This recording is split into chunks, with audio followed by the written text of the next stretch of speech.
ओम नमो भगवते वासुदेवाय।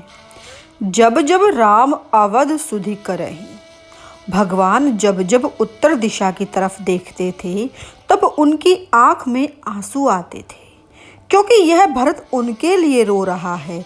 विश्व में ऐसा कोई भाई कभी नहीं हुआ, विश्व में ऐसा भाई कभी होगा भी नहीं। भक्तों में सामर्थ्य ही नहीं कि भरत चरित्र जैसा कुछ कर सके।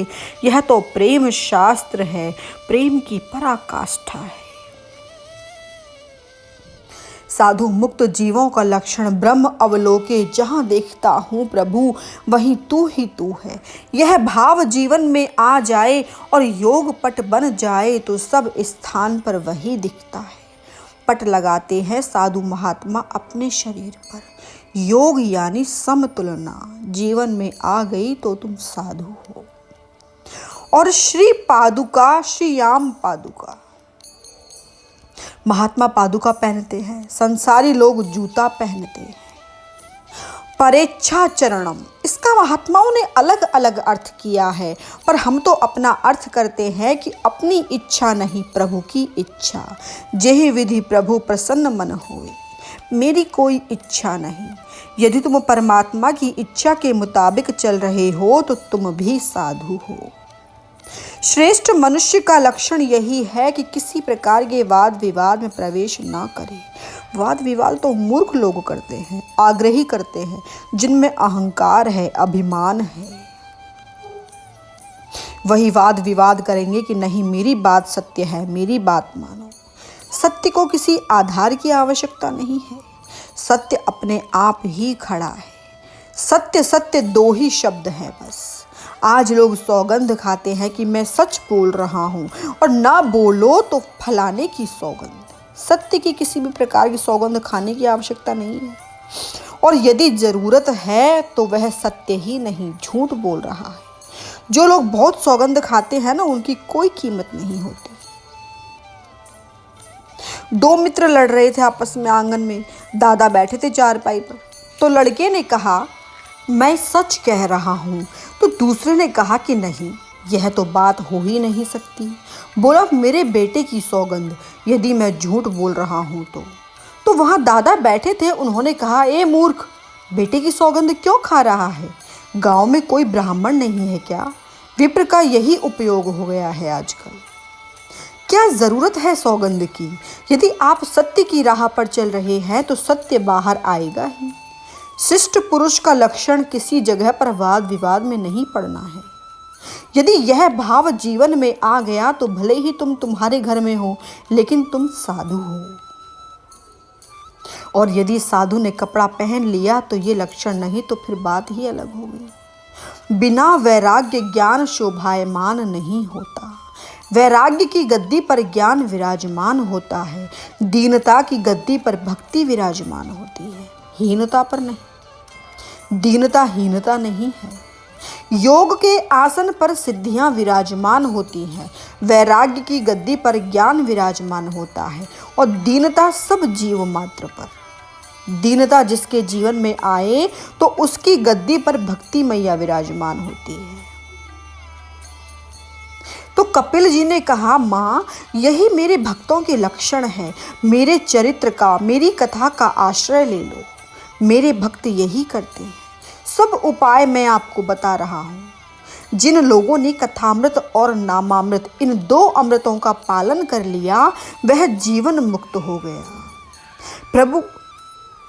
प्रभु के स्वरूप का दर्शन करने के लिए तो विशेष योग्यता चाहिए। भगवान श्री कृष्ण के दर्शन ऐसे वैसे नहीं होते, योग्यता चाहिए। राम का दर्शन करना है तो योग्यता चाहिए, शिव का दर्शन करना है तो योग्यता चाहिए। लेकिन यहाँ नामामृत और कथा में किसी योग्यता की जरूरत नहीं। जैसे भी हो आप पी सकते हो ये। और कथामृत, तव कथामृतम तप्त जीवनम। गोपियों ने भगवान को श्रवण मंगल कहा, ध्यान मंगल कहा। कथामृत और नामामृत, इन दो आश्रय को ले लो तो कलयुग से बच जाओगे। सांख्य शास्त्र का उपदेश माँ देवहूति को संक्षेप में भगवान कपिल महाराज ने सुनाया और कहा, माँ अब तो मैं गंगा सागर जा रहा हूँ। देवहूति ने कहा, प्रभु इतनी कृपा तो मुझ पर आपकी होनी ही चाहिए, अब जाने से पहले मुझे जाने दीजिए। योग अग्नि प्रज्वलित हुई, देवहूति माँ ने मुक्ति प्राप्त कर ली। भगवान कपिल इस बिंदु सरोवर को छोड़कर गंगा सागर में आए, जहां उन्होंने अपना आश्रम बनाया, वहां निवास किया और यहीं पर मैत्रेय महाराज ने तृतीय स्कंद की कथा समाप्त की। ओम नमो भगवते वासुदेवाय। चतुर्थ स्कंद। अध्रुवाय कृतो यत्नो ध्रुवाय परिकल्पितः, ध्रुवस्य यत् प्रसादेन वासुदेवं नतोऽस्मि तम्।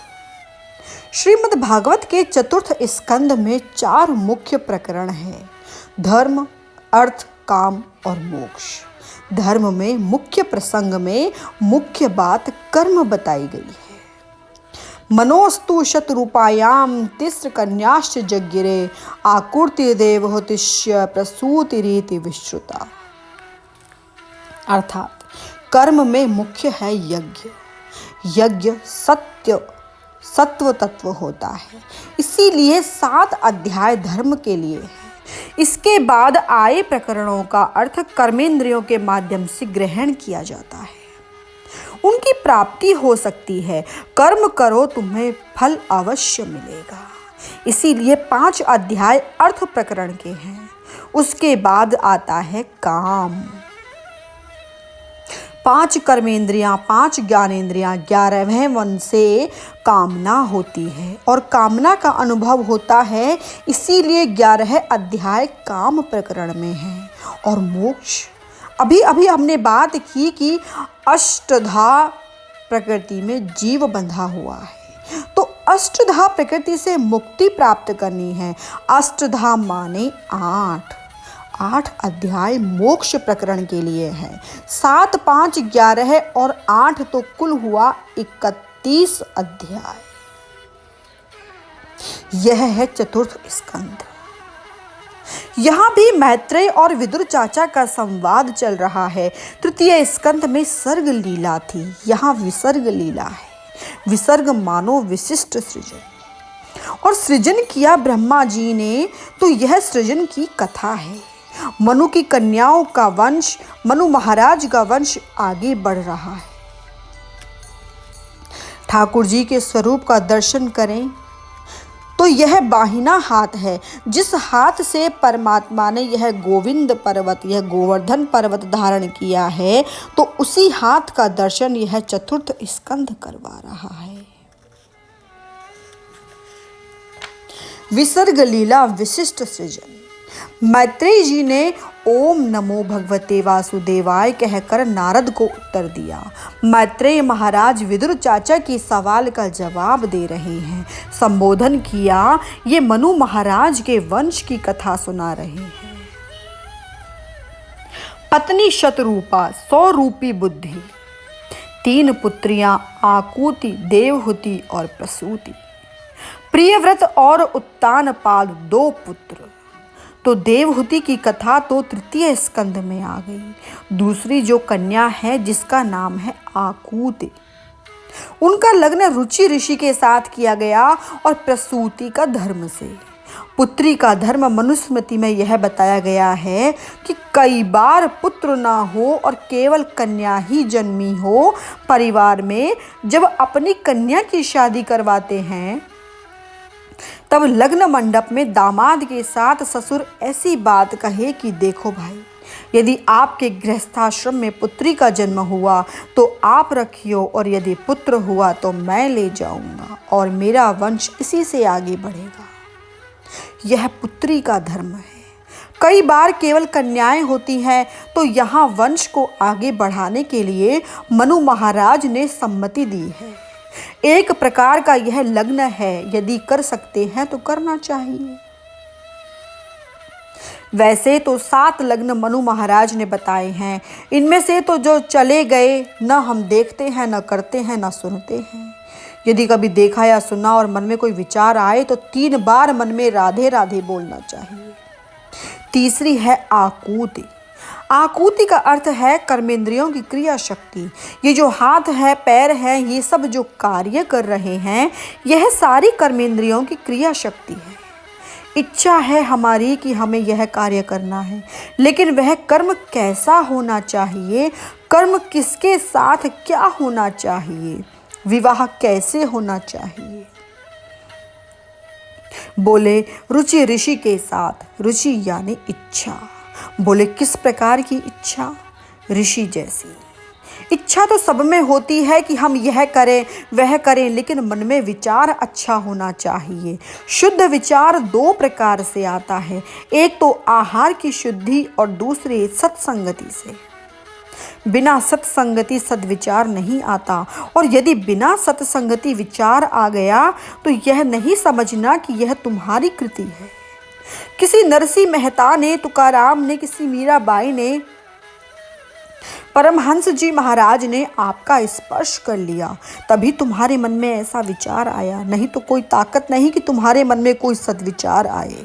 सामने संत खड़ा हो, महात्मा खड़ा हो, यदि मिलना भाग्य में नहीं, संगति भाग्य में नहीं, तो निकल जाओगे तुम, पहचानोगे भी नहीं। बिना प्रभु के अनुग्रह से सद्विचार नहीं आता। तो रुचि हमारी ऋषि जैसी होनी चाहिए। और पुत्री का जब धर्म से लग्न किया तो यज्ञ नारायण का प्राकट्य हुआ। आकुति यानी कर्म, मनुष्य को कर्म करना है। कैसा कर्म करना है, ऋषि जैसा अच्छा काम करना है। अच्छा कर्म यानी यज्ञ। नारायण अपनी पत्नी दक्षिणा के साथ प्रकट हुए। यज्ञ दक्षिणा का साथी होता है। दक्षिणा यानी पैसा। यज्ञ हो रहा है तो खर्च होगा ना, यह काम मुफ्त में तो नहीं होता। तो लक्ष्मी बुरी नहीं है, दक्षिणा बुरी नहीं है। यज्ञ नारायण का प्राकट्य जब दक्षिणा के साथ हुआ तो मनु महाराज उनको घर में ले आए, क्योंकि पुत्री के धर्म से बंधे हुए थे रुचि ऋषि। मनु महाराज ने यज्ञ किया और नारायण जब घर आए तो उनके घर पुत्र का जन्म हुआ। तोष, प्रतोष, इड़स्पति, भद्र, शांति, 5 पुत्र का जन्म हुआ। यज्ञ करोगे तो तुम्हें तोष, प्रतोष, शांति व भद्र आएगा, तुम्हारा कल्याण होगा। सत्कार्य करो, शांति मिलेगी। यह पूरा चक्र है। यहाँ मनु महाराज के वंश की कथा सुनाते वेदांत की बात हमें भगवान शुकाचार्य महाराज समझा रहे हैं। यह देव होती है, देव को पुकारने वाली बुद्धि है। बुद्धि ऐसी पवित्र है कि परमात्मा को पुकारा तो कपिल देव आए। लेकिन इनमें से जो कन्या थी एक अनुसूया, उनका लग्न हुआ है अत्रि महाराज के साथ। अनुसूया, असूया, असूया यानी ईर्ष्या, जिसके जीवन में कोई ईर्ष्या नहीं है, मत्सर नहीं है। ईर्ष्या बड़ा दुर्गुण है भाई, यह बड़े बड़े महात्माओं को छोड़ता नहीं। आदमी कितना बड़ा महात्मा क्यों ना हो, थोड़ी सी ईर्ष्या तो सबके हृदय में है। और ईर्ष्या हम किस पर करते हैं, जो हमारे पीछे रह गए हैं, हम उन पर ईर्ष्या नहीं करते। जो हमसे आगे बढ़ गए हैं उनसे हम ईर्ष्या करते हैं। तुम्हारे पास तो करोड़ रुपया हो गया, जिनके पास 5 लाख रुपया है उनसे तुम ईर्ष्या नहीं करते, लेकिन जिनके पास 5 करोड़ रुपया है उससे ईर्ष्या करते हैं। ईर्ष्या करने वाले व्यक्ति को कभी नहीं पकड़ सकता, वह तो परछाई को ही पकड़ता है। उनके जाने के बाद उनकी निंदा करना, इधर की उधर करना, यह ईर्ष्या है। लोग पूछते हैं कि निंदा क्यों, निंदा क्या चीज है। निंदा का सीधा साधा अर्थ है किसी व्यक्ति की अनुपस्थिति में उसके बारे में भला बुरा बोलना, यह निंदा है। ना बोले ना सुने। हमारी बड़ी रुचि होती है ना सुनने में। किसी आदमी से ज़्यादा बात करनी हो तो बार बार उसको आवाज़ देते रहो। कोई निंदा कर रहा है, 10 मिनट तक निंदा कर रहा है, आप यदि और सुनना चाहें तो कहें वाह। यह कहोगे ना तो 10 मिनट और चलेगा। तो 20 मिनट हो गए, यदि और सुनना है तो नहीं नहीं हो ही नहीं सकता, तो 15 मिनट और चलेगी निंदा। निंदा ना किसी की करो और ना ही किसी की सुनो। अनुसूया का लग्न अत्रि ऋषि के साथ हुआ। अत्रि मुनि है, गुणों में रहते हैं पर गुणों में फंसते नहीं, इनका नाम हुआ अत्रि। ये 3 गुण हैं, सत्व, रज और तम। ब्रह्मा भी नहीं बचते इनसे। इनमें तो वह भी फंसा हुआ है, लेकिन थोड़ा ऊपर उठ जाए इसका नाम हुआ अत्रि। बुद्ध भगवान कहते हैं कि सोता है तो शरीर सोता है, मैं तो जाग रहा हूँ। यदि खा रहा है तो यह शरीर खा रहा है, मैं नहीं खा रहा हूँ। शरीर अष्टधा प्रकृति का है, उसका धर्म है ये, कभी बिगड़ जाता है कभी ठीक हो जाता है। यह शरीर का धर्म है, मेरी आत्मा का तो धर्म नहीं है। यह तबीयत बिगड़ गई है तो मैं तो नहीं बिगड़ा, मैं तो जैसा हूँ वैसा ही हूँ। गोपी का शरीर काम करता है पर मन तो श्री कृष्ण में लगा हुआ है। भूख प्यास चली गई। एक बार एक गोपी जमुना जी के किनारे जल भर रही थी। मटकी में जल भरा और अचानक से बैठ गई। विस्मृति आ गई कि मैं कौन हूँ। उसी समय नारद जी महाराज आए और उन्होंने वीणा की झंकार की और नमो नारायण का उच्चारण किया और कहा, अरे गोपी क्या कर रही है, क्यों बैठ गई, घर चली जाओ ना। जय श्री कृष्ण महाराज, जय श्री कृष्ण महाराज। क्या कर रही है तू, क्यों बैठ गई? कन्हैया को याद कर रही है, श्याम सुंदर को याद कर रही है। तो गोपी ने कहा, महाराज मत नाम लो उस छलैया का। क्यों भाई, क्या तकलीफ हो गई? महाराज जब से वो गया है हमारी नींद चली गई है, हमारा खाना पीना चला गया है, मेरो मन चलो गयो, देहाभ्यास भी नहीं रहा। न जाने महाराज क्या उन्होंने हम पर कर दिया, हमारा देहाभ्यास चला गया। उनको याद करने की मैं चेष्टा नहीं कर रही हूँ, उनको भूलने की चेष्टा कर रही हूँ। ये अत्रि महाराज 3 गुणों से थोड़ा और ऊपर उठे हैं। गुणों में रहते हैं मगर गुणों में फंसते नहीं हैं। अत्रि कहाँ रहते हैं? कुलांचल पर्वत पर। उसी क्षेत्र में ये अपनी पत्नी के साथ निवास कर रहे हैं। अत्रि अब बूढ़े हो गए हैं। उनका रोज का नियम है कि गंगा में स्नान करें, संध्या पूजन वहीं करें, लेकिन बूढ़े हो गए, इतनी लंबी यात्रा रोजाना नहीं कर सकते थे।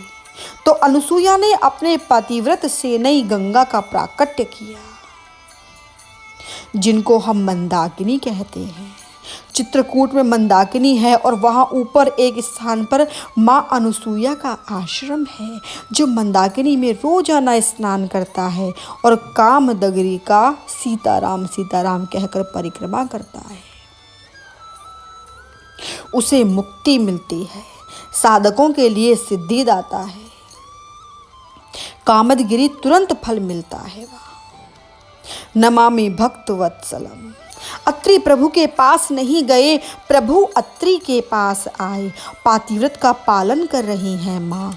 और यह नारद जी महाराज घूमते घूमते माँ के आश्रम में आए तो आश्रम इतना सुंदर, इतना पवित्र दिखाई पड़ा। तो माँ को पूछा, माँ यह कैसे हो गया सब कुछ? यह सब पातिव्रत धर्म का परिणाम है। जो नारी पातिव्रत धर्म को निभाती है उनका घर स्वर्ग है भाई। अन्नपूर्णा उनके घर का कभी त्याग नहीं करती। लक्ष्मी उनके आंगन में नाचती है और मुक्तिदासी बन जाती है। पातिव्रत धर्म को निभाने वाली नारी के आंगन में यही होता है। माँ, यह सब पातिव्रत धर्म को निभाने से हुआ? हाँ नारद।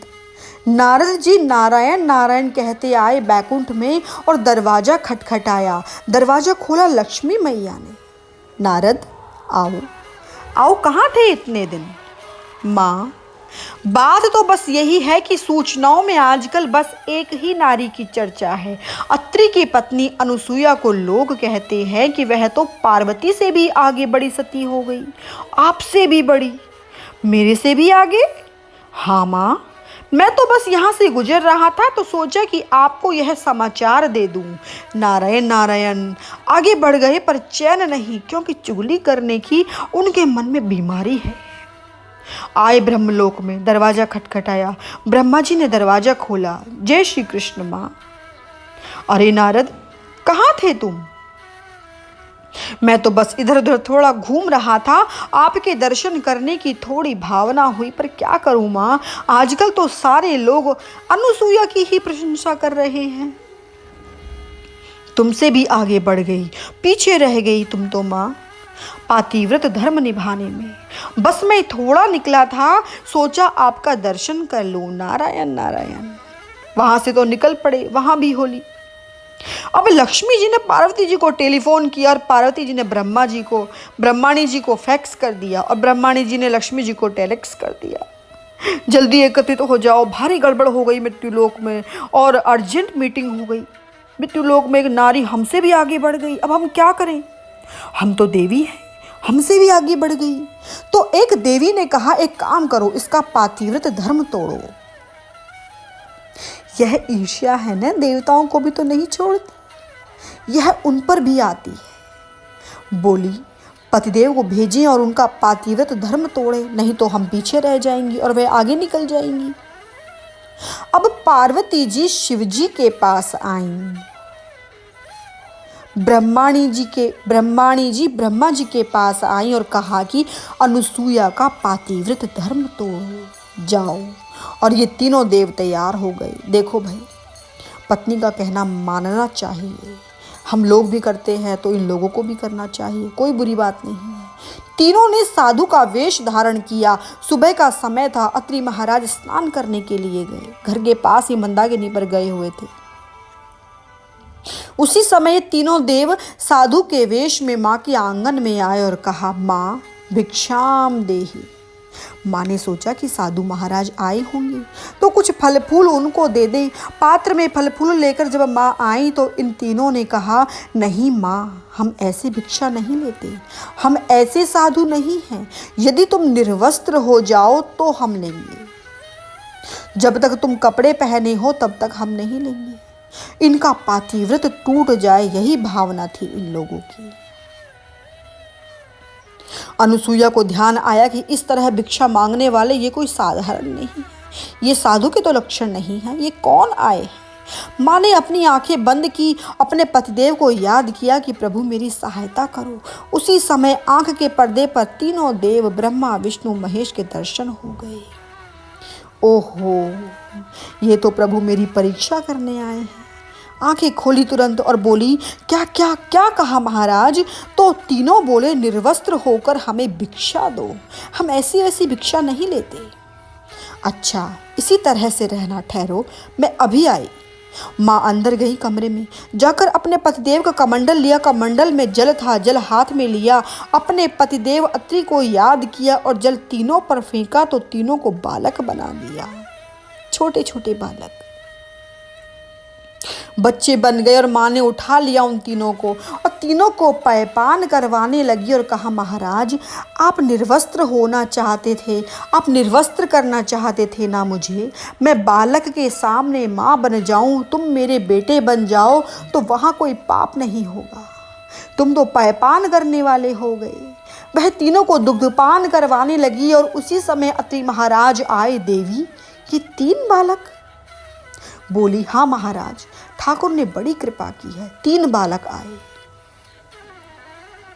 नारद जी यह सब देख रहे थे, सारी गड़बड़ हो गई। यह तो योजना ही उल्टी हो गई, करना था कुछ और, हो गया कुछ और। तुरंत गए ऊपर, भारी गड़बड़ हो गई। माँ, हे लक्ष्मी मैया, हे पार्वती मैया, हे ब्रह्माणी मैया, क्या तुम लोग तो बूढ़ी हो और तुम्हारे पतिदेव तो जवान हो गए, अब क्या करोगी?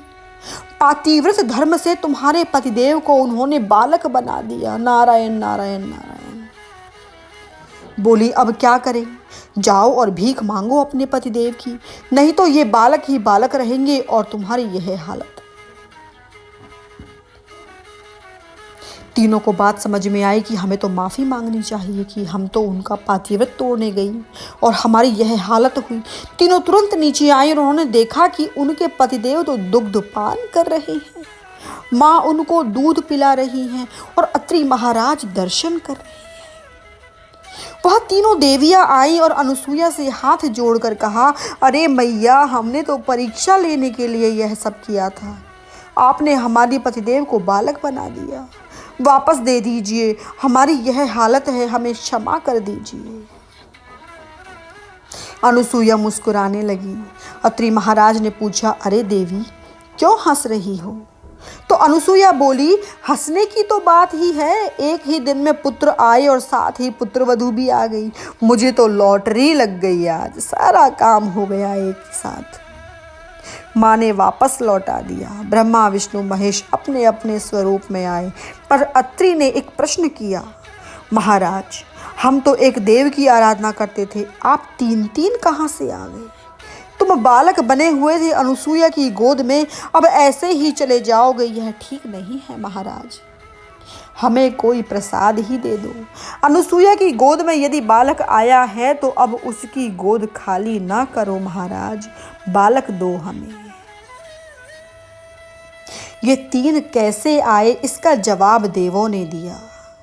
यथा कृतस्ते संकल्पो भाव्यम तेनैव नान्यथा, सत्संकल्पस्य ते ब्रह्मन् यदि ध्यायति ते वयम्। भगवान ने यह बात बताई कि देखो अत्रि जी महाराज, भले ही आप एक देव की आराधना कर रहे थे और हम तीनों प्रकट हुए, लेकिन हम तीनों में कोई भेदभाव नहीं है, कोई फर्क नहीं है। वही ब्रह्मा विष्णु है, वही विष्णु शिव है, वही शिव ब्रह्मा है। भक्ति की क्या रुचि है, उसी के अनुरूप परमात्मा रूप धारण करते हैं। प्रभु का कोई स्वरूप नहीं, कोई रूप नहीं, रस नहीं, गंध नहीं। हे अत्रि जी महाराज, हम में कोई फर्क नहीं, और कोई समझे कि हम में फर्क है तो वह मूढ़ है, मूर्ख है। गोस्वामी जी ने तो यहाँ तक कहा लंका कांड के प्रारंभ में, शिवद्रोही मम दास कहावा, ते नर सपने हूँ मोहि न भावा। शिव का द्रोही यदि हमारी भक्ति करे या शिव की भक्ति करने वाला मेरा द्रोह करे, यह तो करोड़ों साल तक नरक में रहेगा। शिवद्रोही मुझे अच्छा नहीं लगता, हरिहर एक स्वरूप। एक बार हम अपने गुरुदेव के साथ बात कर रहे थे और हमने यही पूछा कि हमारे पुष्टि मार्ग में यह शिव के साथ तकलीफ करते हैं भक्त, ऐसा क्यों, इसका कारण बताइए। गुरुदेव ने जो हमको सूत्र दिया उसका अधिकार दिया, बल्लभपुर के बालक हैं, कह सकते हैं। गुरुदेव बोले, बल्लभाचार्य का ऐसा कोई विचार है ही नहीं, ना कोई बल्लभ के गोसाई के बालक ऐसे शब्द बोलेंगे। ये मूर्ख लोग हैं, नासमझी के कारण यह सब कह रहे हैं। भगवान शिव जी को तो वैष्णवों का आचार्य कहा है, वैष्णवों का धर्म बताने वाले शिव जी महाराज हैं। हर एक मंत्र शिव जी के अधीन है, हर एक सिद्धि शिव जी के अधीन है। शिव किसी मंत्र के अधीन नहीं है, किसी की ताकत नहीं कि कोई उपासना करे और शिव जी को प्रकट करवा सके। अन्य देव मंत्र के अधीन है, अमुक मंत्र की संख्या पूरी हो जाए तो उस देव को प्रकट होना ही पड़ता है। लेकिन शिव और हनुमान किसी मंत्र के अधीन नहीं है, आखिर दोनों एक ही तो तत्व हैं। हनुमान ही शिव है और शिव ही हनुमान है। इन दोनों देव की उपासना नहीं हो सकती, इनकी केवल आराधना होती है। उपासना यानी वश में करने की चेष्टा, आराधना यानी प्रार्थना। महाराज आपको प्रसन्न होना हो तो हो जाइए। लेकिन ये मूर्ख लोग आए हमारे सामने, हमारे पास प्रमाण है, हम कह सकते हैं कि तुम गलत कर रहे हो, पर ये समझते हैं कि हम पुष्टि मार्ग बनकर शिव जी का द्रोह करें तो हमारा कल्याण हो सकता है। लेकिन यह समझना गलतफहमी में बैठना है, ऐसे उद्धार नहीं होता। डोंगरे महाराज ने तो यहाँ तक कहा कि चेतन वस्तु तो क्या, किसी जड़ वस्तु के साथ भी द्रोह करना, द्वेष करना अनुचित है। इसका मतलब यह है कि तुम्हारी मुक्ति वेद ही नहीं कर सकता। चेतना तो क्या, जड़ वस्तु के साथ भी द्वेष ना करें, वेद भी तुम्हारी मुक्ति नहीं करा सकता। तो शिवजी तो चेतन के परम चैतन्य है। क्या करें, यह तो बीमारी है, कोई उपाय नहीं इन लोगों के लिए। चंद्रमा ने ब्रह्मा जी को बालक दिया, सोम भगवान विष्णु ने दत्तात्रेय महाराज का प्रसाद दिया और शिवजी महाराज ने यह दुर्वासा दिया। दत्त, दुर्वासा और सोम ये तीनों भाई हैं, ब्रह्मा विष्णु महेश के अंश अवतार हैं। चतुर्थ स्कंद के प्रारंभ में धर्म का प्रकरण प्रारंभ होता है और वहाँ देवहूति की संतान की चर्चा है। देवहूति भी महान, क्योंकि उन्होंने भी प्रभु को बालक बना दिया। उनकी बेटी अनुसुईया, उसने भी प्रभु को बालक बना दिया। तो जैसी माँ वैसी बेटी, जैसा बाप वैसा बेटा, तीनों प्रकट हुए। जिस वेश में, जिस देश में, जिस धाम में रहो, राधा रमण राधा रमण राधा रमण कहो। विदुर चाचा ने यह सवाल किया कि महाराज, ये शिवजी महाराज तो भोले भाले हैं, आत्मा राम है, तो फिर ये जमाई और ससुर की आपस में लड़ाई क्यों हुई? क्या तकलीफ थी कि जिसके कारण सती महारानी को अपने आप को यज्ञ कुंड में आहुति देनी पड़ी? यह बताइए। शिव और दक्ष प्रजापति की कथा।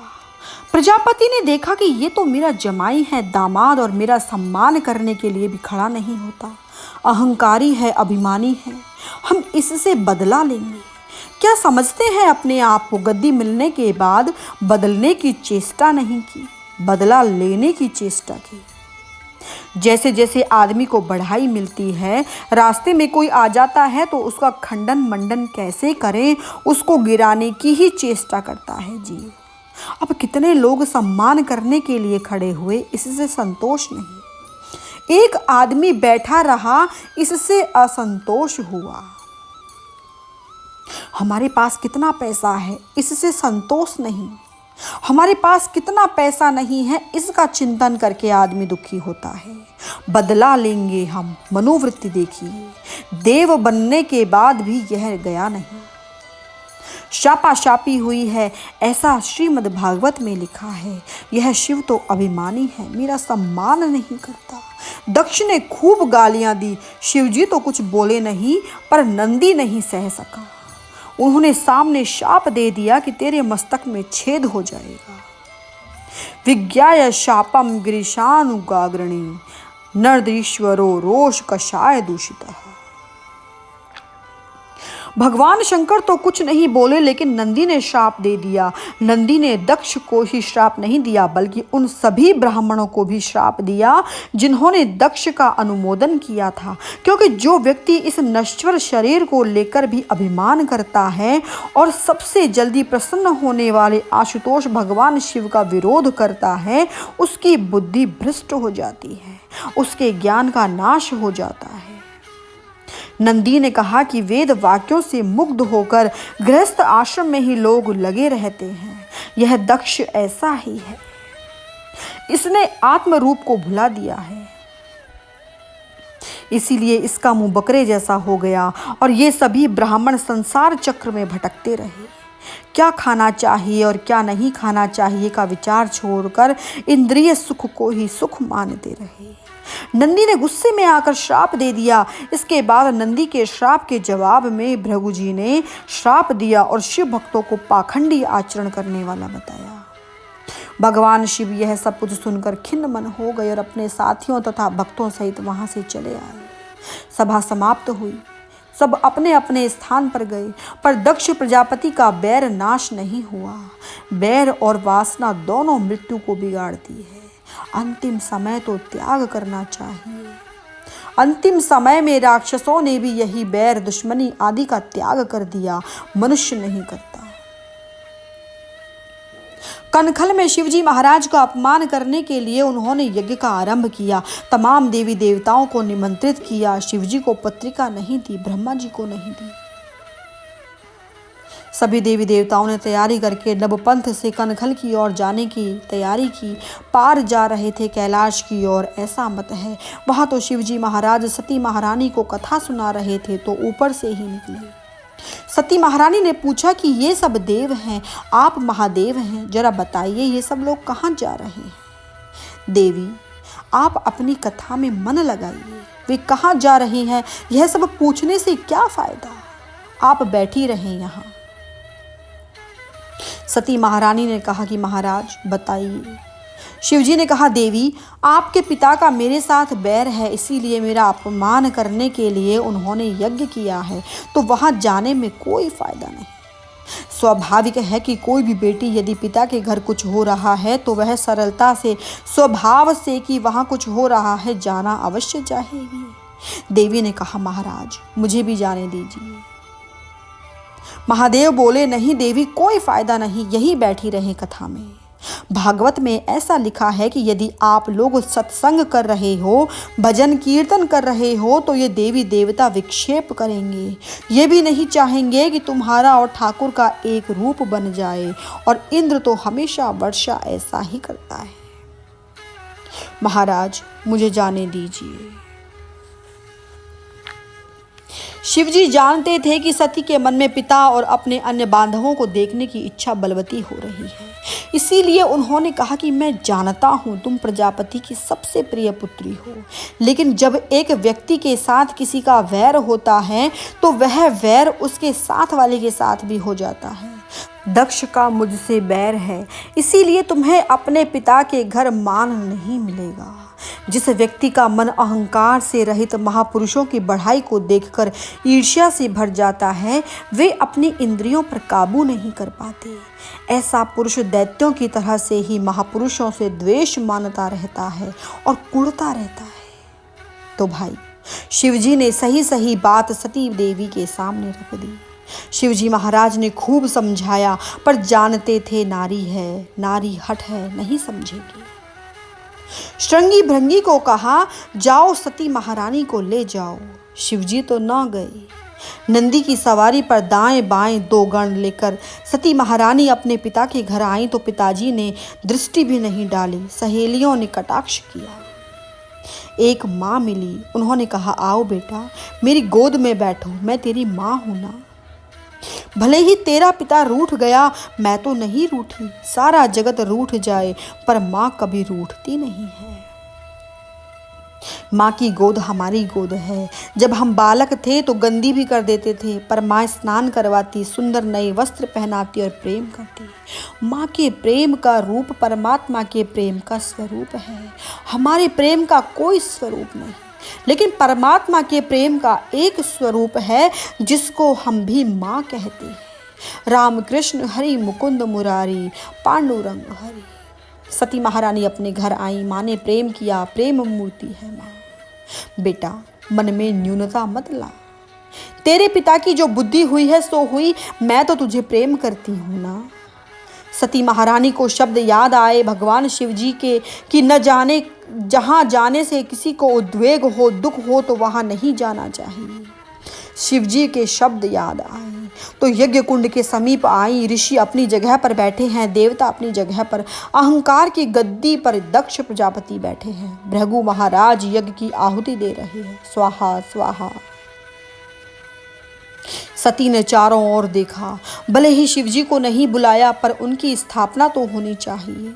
शिवजी की स्थापना भी कहीं नहीं की थी। आर्य नारी सब प्रकार का अपमान सह सकती है, अपने सौभाग्य का, अपने पति को कोई अपमान करे वह यह नहीं सह सकती। सभासदों के सामने ऋषि मुनियों को सुनाकर देवताओं से कहा, न यस्य लोके अस्तशयतिशायनः प्रिय इतस्था प्रियो देहभृताम प्रियतात्मनः। अर्थात सती ने कहा, भगवान शंकर से बड़ा कोई संसार में नहीं है। ये तो सभी देवधारियों के मन में रहते हैं। भगवान शंकर को कोई न प्रिय है, ना कोई अप्रिय है। उनका किसी से बैर नहीं है। उनका विरोध करने वाला व्यर्थ में ही, गुणों में ही दोष देखता है। सच्चा महापुरुष तो वह है जो दूसरों में दोष देखता ही नहीं। और जो मनुष्य इस जड़ शरीर को ही आत्मा मानते हैं, जो मूर्ख हैं वे ऐसा करते हैं। किंतु ज्ञानी व्यक्ति भी ऐसा करते हुए दिखाई देते हों तो आश्चर्य होता है। सती ने कहा कि दुष्ट लोग ही महापुरुषों की निंदा करते हैं और आप लोग पवित्र कीर्ति मंगलमय भगवान शिव से द्वेष करते हैं।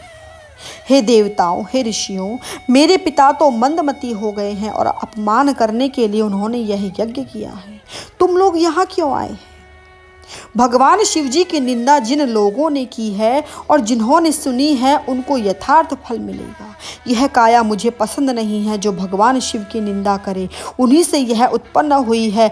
अब तो मैं वहाँ चली जाऊंगी जहाँ शिव की कोई भी निंदा ना करे और भगवान शिव जी को अपने शिखर पर बिठाए हिमालय के घर में जाकर मैं प्रकट होंगी। सुनहु सभासद सकल मुनिंदा, कही सुनी जिन्ह संकट निंदा। अस कहीं जोग अगिनित नुजारा, भय उस कल मख हाहाकारा। सती महारानी तुरंत यज्ञ कुंड के समीप आई। यज्ञ अग्नि वहां प्रज्वलित हुई। सती ने अपनी आहुति अपने आप ही दे दी। चारों ओर हाहाकार मच गया। यज्ञ का विध्वंस प्रारंभ हो गया। एक गण ने जाकर शिव जी को सूचित कर दिया। श्री कृष्णम शरणम मम।